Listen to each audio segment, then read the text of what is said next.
Good morning, students, and welcome to ELGA 14 class. Today we will be going to read our next chapter, chapter 4 in our unit 1, that is Fundamental Rights and Duties.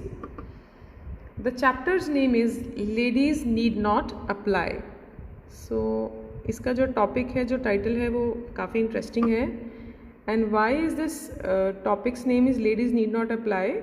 Because this chapter is about this woman, Sudha Murthy, who today is a very big name in industries.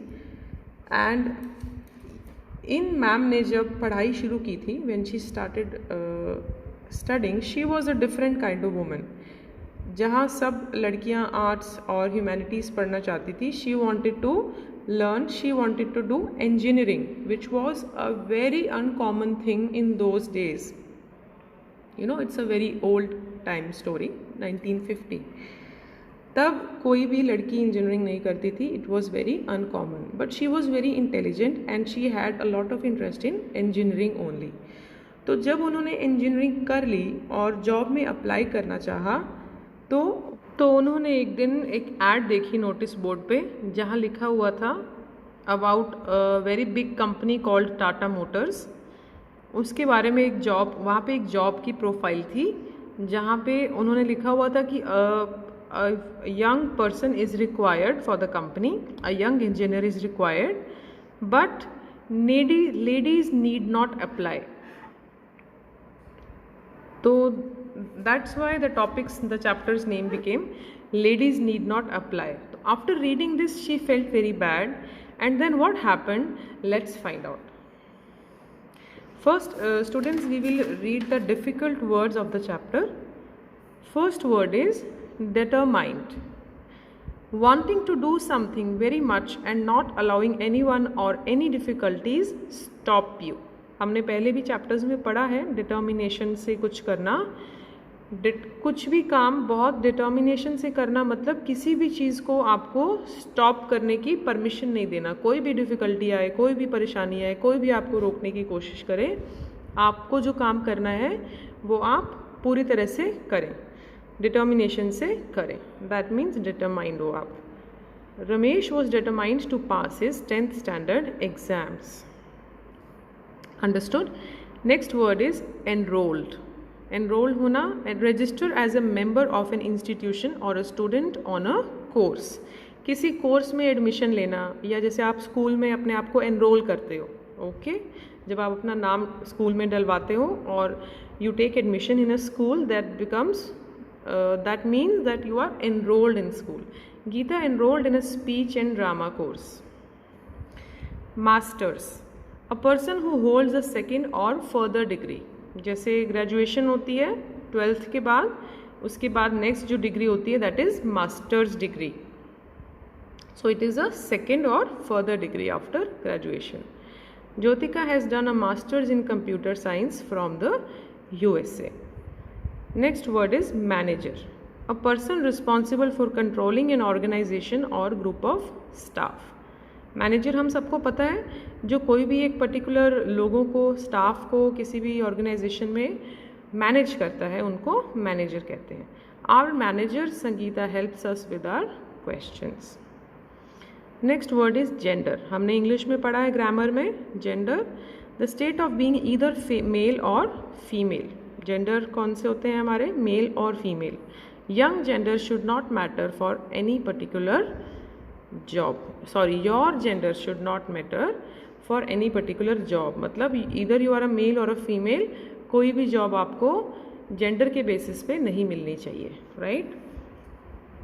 So this chapter is also based somewhere on this topic.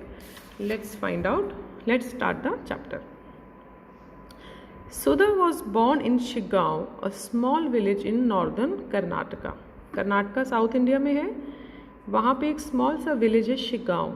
वहाँ पे this women was born on 19th August 1950. Her father was a doctor while her mother was a teacher at a local school. Since childhood, Sudha was extremely intelligent. As she had an interest in science, she decided to study engineering. तो students, northern Karnataka की एक small से गांव में Sudha was born and in 1950 and उसके पापा doctor थे and उनकी मदर जो थी वो टीचर थी वहाँ के स्कूल में, और बचपन से ही she was very intelligent and उनका साइंस में बहुत इंटरेस्ट था। सो उन्होंने डिसाइड किया कि वो इंजीनियरिंग पढ़ेंगी। In those days only boys could become engineers. Girls were hardly educated, and even if they were, they would be married immediately after college. Some women became teachers or nurses. However, Sudha was determined to become an engineer. So उन दिनों में सिर्फ boys ही engineer बनते थे, girls तो hardly ही educate होती थी, because parents used to think कि गर्ल्स ने तो घर ही संभालना है शादी के बाद, इसलिए उनकी एजुकेशन को वो ज़रूरी नहीं समझते थे। एंड जस्ट कॉलेज तक अगर पढ़ाई की कुछ लड़कियों ने तो उसके बाद इमीडिएटली उनकी शादी हो जाती थी। कुछ विमेन थी जो टीचर्स या नर्सेस बनती थी, लेकिन सुधा डिटरमाइंड थी, मतलब उसको वो करना ही था, चाहे उसको कुछ भी स्टॉप करे। सुधा डिटरमाइंड थी कि उसको इंजीनियर ही बनना है। Her father had full confidence in her and hence he enrolled her in an engineering college. Now for after every successful women also कोई ना कोई होता है उसके पीछे स्टूडेंट्स, तो उनके पापा ने उनको सपोर्ट किया और उनको पूरा कॉन्फिडेंस था कि मेरी बेटी इंजीनियर बन जाएगी, इसलिए उन्होंने उसको एनरोल किया एक इंजीनियरिंग कॉलेज में। Sudha was the only girl in her college. पूरे इंजीनियरिंग कॉलेज में सुधा अकेली लड़की थी। She faced a lot of difficulties. Often the boys in her class teased her. अक्सर बॉयज़ उसकी क्लास में उनको चिढ़ाते थे। दे कॉल्ड हर नेम्स, अलग अलग नेम्स से बुलाते थे। There wasn't even a girls toilet in the college. Imagine students, वहाँ पे गर्ल्स टॉयलेट तक नहीं था उस कॉलेज में। Sudha faced all these difficulties bravely and came first in the university.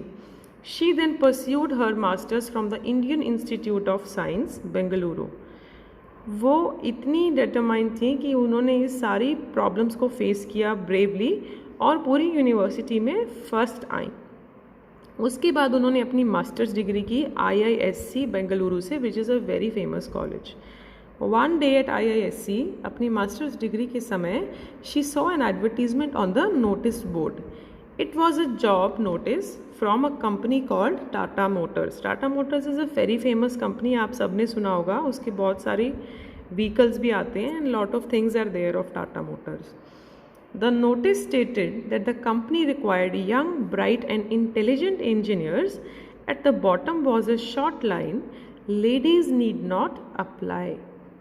वहाँ पे एक जॉब नोटिस लगा हुआ था, उस पर लिखा था कि कंपनी को यंग, ब्राइट और इंटेलिजेंट इंजीनियर्स की ज़रूरत है, रिक्वायर्ड ज़रूरत है, और नीचे एक छोटी सी लाइन लिखी थी, लेडीज़ नीड नॉट अप्लाई, मतलब लेडीज़ अप्लाई ना ही करें।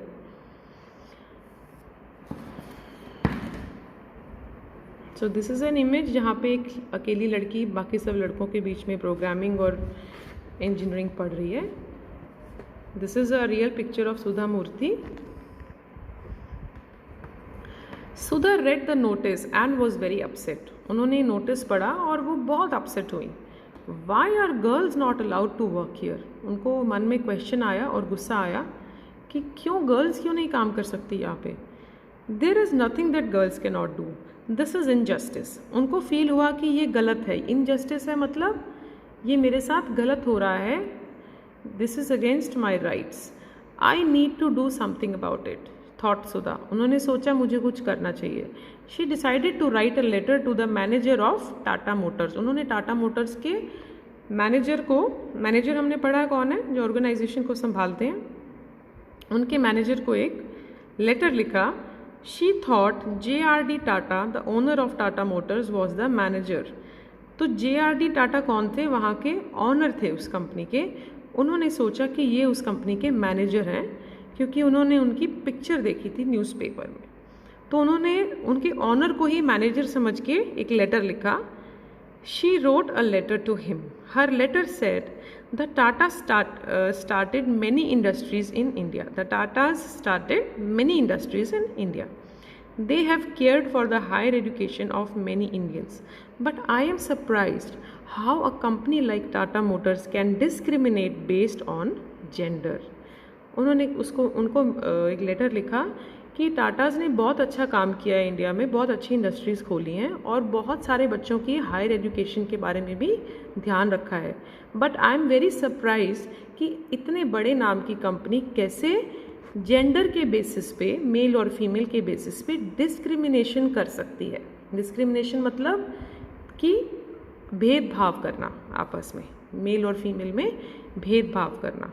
उन्होंने डायरेक्टली उनके ऑनर को ऐसा लेटर लिखा। She posted the letter and forgot about it. उन्होंने ये लेटर लिख दिया और भूल गई कि लिखा था, एंड अपने नॉर्मल रूटीन में शुरू हो गई काम करना। 10 days later she received a reply asking her to come for an interview at Tata Motors। 10 दिन के बाद उनको एक रिप्लाई आया वहाँ से कि उनका टाटा मोटर्स में एक इंटरव्यू है। At the interview she was asked a lot of questions and she answered them successfully।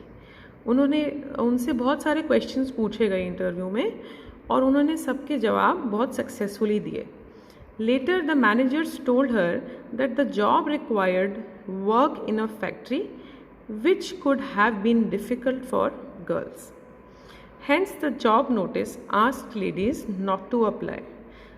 तब वहाँ के मैनेजर्स ने उनको बताया कि जो जॉब है वो फैक्ट्रीज़ के बीच में काम करने का काम है, जो कि गर्ल्स के लिए थोड़ा डिफ़िकल्ट होता है, इसलिए जॉब के नोटिस पे लिखा था ladies not to apply. Sudha said, but you must start somewhere, else women will never be able to work in factories। तो सुधा ने बहुत ब्रेवली जवाब दिया कि आपको कहीं से तो स्टार्ट करना पड़ेगा, नहीं तो विमेन कभी भी वो फैक्ट्रीज में काम नहीं कर पाएंगी। We need to show that women can do any job as men। The managers were impressed with Sudha's confidence and she was offered the job immediately। Thus Sudha became the first female engineer at Tata Motors। So उसकी बातों से managers impress हुए और उन्होंने उनको immediately उस job पर रख लिया एंड सुधा टाटा मोटर्स जैसी बिग कंपनी की पहली इंजीनियर बनी। Today Sudha, also known as Sudha Murty, is the chairperson of Infosys Foundation। Infosys again is a very big computer company, students। It is a very big organization। She is also an author and has written many books in English and Kannada। Kannada is the Karnataka language spoken in Karnataka। तो उन्होंने आज भी वो वहाँ पे chairperson हैं बहुत बड़ी कंपनी में, एंड ऑल्सो उन्होंने बहुत सारी बुक्स लिखी हैं इंग्लिश एंड कन्नड़ में। Sudha spoke against gender discrimination and how more and more women are becoming engineers। उन्होंने जेंडर डिस्क्रिमिनेशन, जेंडर के बेसिस पे भेदभाव के बारे में बहुत कुछ बोला और बताया कि कैसे ज़्यादा फीमेल्स इंजीनियर्स बन रही हैं। Through her courage she taught that there is no job which can not be done by women. अपने करेज से उन्होंने ये प्रूव कर दिया कि ऐसी कोई जॉब नहीं है जो विमेन नहीं कर सकती। She is truly an inspiration and has been a great motivation for many women in our country। हमारी कंट्री की बहुत सारी विमेन के लिए वो बहुत बड़ी मोटिवेशन और इंस्पिरेशन है। Understood? So this is the story of Sudha Murty, very inspiring story, जहाँ पे उन्होंने जेंडर डिस्क्रिमिनेशन की और हमारे फंडामेंटल राइट्स के बारे में बात की है। Right to equality is one of the rights mentioned in the constitution. It means that all people of India are to be treated equally। There will be no discrimination or difference in rules for anyone। अब कोई mail हो या female हो, हमारे constitution के हिसाब से हमें सब जॉब्स इक्वली मेरिट बेसिस पे मिलनी चाहिए, हमारी इंटेलिजेंस के बेसिस पे, और इक्वल सैलरीज भी मिलनी चाहिए। इसमें कोई भी डिस्क्रिमिनेशन या डिफरेंट रूल नहीं होगा। Understood students? So with this we end our chapter ladies need not apply, and I will meet you with the next chapter soon. Till then, happy learning.